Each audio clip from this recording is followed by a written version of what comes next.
سلام زغوركم تخاتلتنا كم يصنحكم امباركس ناي ساعت زي زينا حيزلكم يصلخو مجمرتاغن ارست زينا قدامي منستر اسرائيل اب غزا بستفصم متقعتي 257 دحر مقتالهم اب كينات كم زلو تزاريبو بريزيدنت فدرال ريبابليك صوماليا حسن شيخ محمود لومي اب ساعات فرق معلتي اسمراتيو من قطقات مدري افغانستان ام اي تسبات مويتون كيكونوا تسجيون كالوتن زبل زيناتات حيزنا مصيناكم علينا سناي مكتتال بريزيدنت فدرال ريبابليك صوماليا حسن شيخ محمود لومي اب ساعات فرق معلتي اسمراتيو لومي شمنت تقمتي 2023 بريزيدنت فدرال ريبابليك صوماليا حسن شيخ محمود ناي سرح مبصح مفصم اسمراتيو እቲ بريزيدنت اغرام عرفو نفرت اسمرا بزبصحلو بريزيدنت ኢሳያስ አፈወርቂ ዝርከቦም ሰበስልጣን መንግስትን ግንባርን ድሞቅ ናይ መቀበል ስነ ስርዓት አካይዶምሉ መሰረት ሓበሬታ ሚኒስትር ዜና ክልቲኦም ወገናት ኣብ ናይ ሓባር ዘገድሱ ዛዕባታት ገምጋምን ጋስጋስን አቀዲሞም ዝወስዱ ተበግሶታት ሃገራውን ዞባውን ፖለቲካዊ ጸጥታዊ ልምዓታዊ ጉዳያት አተኪሮም ክዝትዩ ትጽቢት ይግበር ማዕከላዊ መንግስቲ ቪላ ሶማሊያ ኣብዚ ዓመት 2023 ዛዕበ ዓወት ዝተጎናጸፈ እንተሎ ከም አልሸባብ ዝኣመሰለ ኣብ መድኸም ሽበራውያን ሓይልታት እዩ እዚ ድማ ንተራ እቲ ኣብ ኤርትራ ግቡእ ወታደራዊ ታዕሊም ዝወሰደ ብኣሽሓት ዝቁጽር ሰራዊት ሶማሊያ ዘጉልሕ እዩ እንተኾነ ዝተፈላለየ ዓበይቲ ሃገራት ዓለምናን ትካላት ጸጥታን ኣብ ሶማሊያ መቃድሾ ሓታት ብዘይብለን መንገዲ ንኣጀንዳታትን ዘሳስን ከቐጽል ዝኽእልን መጋበርያታት ትካላት ንምዕኳኽን ምህናጽን ብፍሉይ ክሰርሓሉን كوفرالون استرأيو عمتون يو زي أمونغو إسرائيلين فلسطين تولي إزولا جيتشت بعلم موساد زهاندسو خون كم زخل تغليتو أزي أما أكلاي مبراغ إسرائيل فلسطين تولي إزولا جريتشت بعلم موساد زهاندسو جريتشت خون كم زخل بزوم صعبو سلست عبيت مغنياتات لعول تخول اللو تباهيلو قداماي بغندو إسرائيل كابتن خبابي شمون تور حقاتيات توزغنيت جزيف بوليتيكا وقلولاون مقم مع النموزة كم زفلت أمونغو بقداماي مستر تهجرز من رح فتسام أكالن لعلواي بيت فردن كبيت وطر تخسيتو نيريو أزي دما فتسام أكال زيادة سلطان سلز تربة استل عليو نزع علامة دما أمريكا تركبن بزوحة هاجرات معرب أي تقبلون أتمخني دما إسرائيل كاب ديمقراطيا منجدي عند الهيسا نعملكي تنشرات تطلب زبل مقتيو فتصام أكال زيادة سلطان استلبجن مخنيات أتي بسنك وكينات يوكرين عالمنا بحافشة أوروبا دما بغندات عزيبات وزلانة أمريكا حد جنيات أوتاي أمريكا نناي سجرا بحراوت أبي بربح أختبل نزغنت بعل كيداني اتبل هاجر جنشل كتجبرا دحر كم زي تبل انتقان في أوروبا بفلاي دما جرمن ممهارو خوينيو كالاي أتبخلاي درجة سرع على ما موساد كابز جريتشت إسرائيل ناي مسفحفحن جوبتان أيو أخذ السلاسل أخل ما مخنيتان مركبي إسرائيل نمسرات الرسم حدار فلسطين بخفل كتقبلت عن حياة مسراتن ناتسالو لاويتن هاجر فلسطين جن كم كأي مسمرات حسبه أزدما مستبب عمتو حدش سفرات أيهود بمسرح نابزو بغازان معرباو جماجمن التكايدو مسفحفحن كتعمان أمود داتا أيهود يكون عرب زيجنز نوبرلا سن فلسطين تحقيقه تين أي تحنت إسرائيل مفتار زعل موديتي اتصال سايم هنا دما أبرز خم إيران زعم مسألة هاجرات نجار مدلاي بايتو إيران يكون لعلوت مرحلة تهاجر بزنا يجوج الحماس متقعتي أبدان كرايم زركبو كابو حليفهم دما أنا عدكن لوجستيكن حاجز كم زجبرو بتمساسل خاطر مخانو من مجلسات يوصلون سمز إسرائيل ببوليس محضر بايدن أبرز إيران تندم يمتنعهم أزدما واشنطن نهنتات تاسب كيدانا زسن حد سعود عرب تعذيبا مس إيران كتلس على سن لقول دبلوماسي كتكتلن مع الزابومي كموت سيتون أمريكا أب إيران بجهة تحيزهم زنبرو شدش زيكاتاتا بحمش شخلوت إيرانوين أب أمريكا تقيدهم زنبرو بسلامهم من قدي بملوات أب رئيسيو شدش بليون دولار أجزي مما هذه نسمز إسرائيل أتسللو ترايزيكونس أمريكا نربح أختبل أب حدا معلتن إسرائيل لك كم يوكرين حرير أختبل أخم تقل ززخ آخره نايك أي ملكت حركة أيو بز مغنيات موساد نزجرت كهندس كله نظام مستهران كل سالس استعزوهم سبب سلطان سعدا جزان حلفات سجماوين سلف ديمقراطن أب كرمي سلف ريبابليكان يخون كم دونالد ترامب زعمسلو أبرز تهران حلف مركز زلهم تقامت بمقلع نتيجة زلو بوليتيكا وأمار واشنطن مزراجيو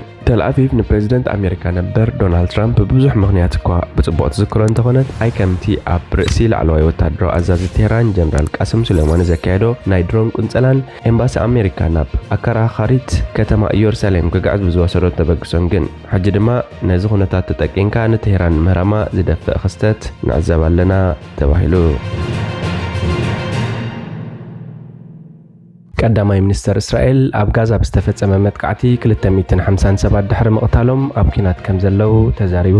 መጥቃዕቲ ነፈርቲ እስራኤል ኣብ ምድረ በዳ ጋዛ ልዕሊ 250 ሰላማውያን ሰባት ከም ዝቐተሉ ሰበስልጣን ፍልስጤም ገሊጾም።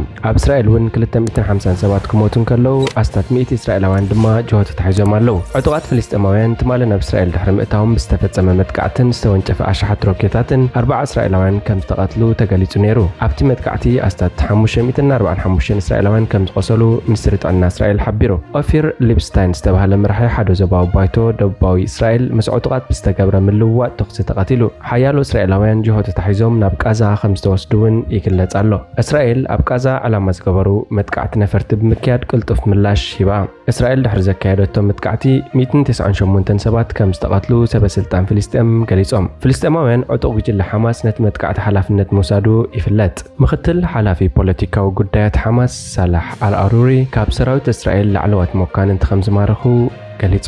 ንሱ ንአልጀዚራ ኣብ ዝሃቦ ቃል ንኹሎም ኣብ እስራኤል ዝርከቡ እስራት ነፃ ከውፅእ ኢሉ። ብዙሓት ፍልስጤማውያንን እስራኤላውያንን ሞይቶም ከምኡ እውን ዝተማረኹ ኣለዉ። እቲ ውግእ ድማ ክሳብ ሕጂ ኣብ ዝለዓለ ጥርዙ ይርከብ። ቀዳማይ ሚኒስተር እስራኤል ቤንጃሚን ናታንያሁ እስራኤል ናብ ኩናት ከም ዝኣተወት ብምግላጽ ሓማስ ርእይዎ ዘይፈልጥ ዋጋ ክኸፍል ምዃኑ ኣጠንቂቑ። ሎሚ ንግሆ ሓማስ ኣብ ልዕሊ ሃገረ እስራኤልን ዜጋታታን ቀታሊ ሃንደበታዊ መጥቃዕቲ ፈጺሙ ክብል ኣብ ቪድዮ መደረ ኣብ ዝሃቦ መግለጺ ሓቢሩ። እዚ ድሕሪ ዓመታት ኣብ ግጭት እስራኤልን ፍልስጤምን ካብ ዝተረኣዩ ከበድቲ ምዕባሌታት ሓደ እዩ። ተቓለስቲ እቲ ዕጡቕ ጉጅለ ቀዳም ወጋሕታዮም ሓጹር ሰጊሮም ኣትዮም። ኣብ ተመሳሳሊ እዋን ድማ ካብ ቃዛ ብርክት ዝበሉ ሮኬታት ዘወንጨፉ ኮይኖም ገለ ካብዚኦም ክሳብ ተልኣቪቭን ኢየሩሳሌምን ዝበጽሑ እዮም። እቶም ዕጡቓት ብኸመይ ነቲ ኣብ ዓለምና ኣዝዩ ጽኑዕ ዕርታት ዘለዎ ዶብ ክሰግሩ ከም ዝኽኣሉ ንጹር ኣይኮነን። እስራኤል ብዓሰርተታት ኣሽሓት ዝቝጸር ዕቑር ሰራዊት ከም ዘዋደደት ገሊጻ ኣላ። ብዓሰርተታት ዝቝጸራ ነፈርቲ ውግእ ኣብ ቃዛ ኣብ ዝርከቡ ቦታታት ሓማስ ደብዳቤ የካይዳ ከም ዘለዋን 17 ወታደራዊ ቁጽርቲ ጉጅለ ከም ዝሃደማን ሰራዊት እስራኤል ሓቢሩ።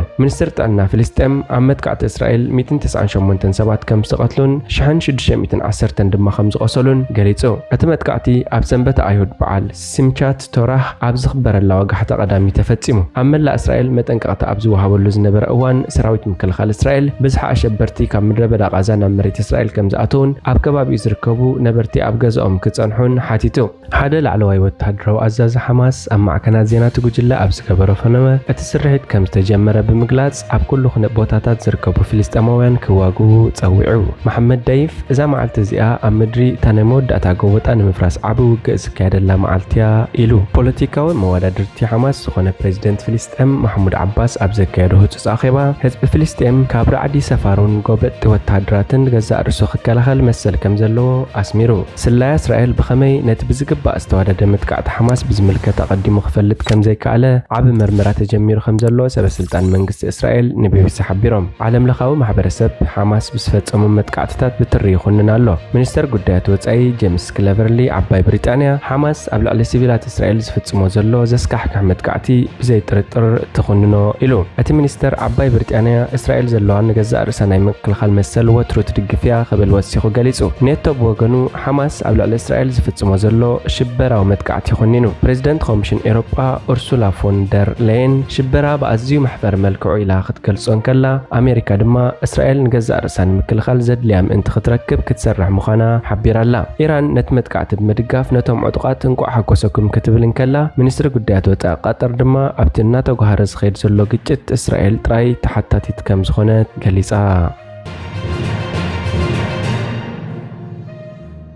ምንቅጥቃጥ ምድሪ ኣፍጋኒስታን ኣማይት ሰባት ሞይቶም ከይኮኑ ተሰጊኡ። ኣብ ምዕራብ ኣፍጋኒስታን ብዘጋጠመ ምንቅጥቃጥ ምድሪ ብኣማይት ዝቑጸሩ ዜጋታት ሞይቶም ክኾኑ ከም ዝኽእሉ ተሰጊኡ። እቲ 6.3 ዝዓቐኑ ምንቅጥቃጥ ምድሪ ካብ ምዕራባዊት ከተማ ሄራት ኣስታት 40 ኪሎ ሜትር ርሒቑ ኣብ ጥቓ ደቡብ ኢራን ከም ዘጋጠመ ዳህሰሳ ጂኦሎጂ ኣሜሪካ ዝሓበረ ኮይኑ ኣስታት 12 ቆሸታት ዓንየን ተባሂሉ። ብርክት ዝበሉ ህንጻታት ከም ዝተሃስዩን ሰባት ኣብ ታሕቲ ፍርስራስ ከም ዝተደበዩን ሰበስልጣን ኣፍጋኒስታን ገሊጾም። ብተወሳኺ ነቲ ናይ መጀመርታ ምንቅጥቃጥ ምድሪ ስዒቡ እንተወሓደ 3 ሓያለ ምንቅጥቃጥ ምድሪ ኣጋጢሙ እዩ። ሃንደበት እቲ ህንጻ ክናወጽ ከሎ ኣብ ኣብያተ ጽሕፈትና ነርና መንደቕ ተሰንጢቑ ገለ መናድቕን ክፋላት ናይቲ ህንጻን ፈሪሱ ክብል ነባሪ ሄራት በሽር ኣሕመድ ንማዕከን ዜና AFP ሓቢሩ። ምስ ስድራይ ክራኸብ ኣይከኣልኩን፣ ኔትወርክ ተቋሪጹ፣ ኣዝየ ተጨኒቐን ፈሪሕን ኣለኹ፣ ዘስካሕክሕ እዩ ነይሩ ክብል ወሲኹ ተዛሪቡ።